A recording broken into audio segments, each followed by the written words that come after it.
In this video, I will be showing you how to change professional email account password.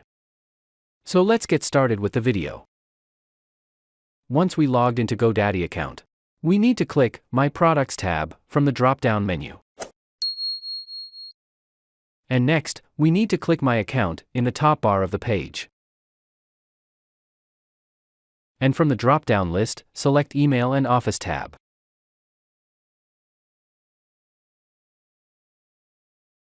And down the page, I have only one professional email account set up in GoDaddy. We need to click the Manage button corresponding to the email account. To change the professional email account password, we need to click and enter the password section.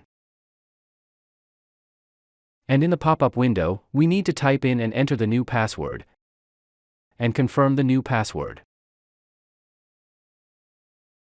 And finally, click the Change Password button.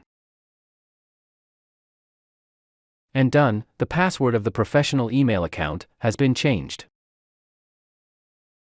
And this brings us to the end of this video. Please subscribe to my channel and click the like, comment, and share the video if you found it helpful.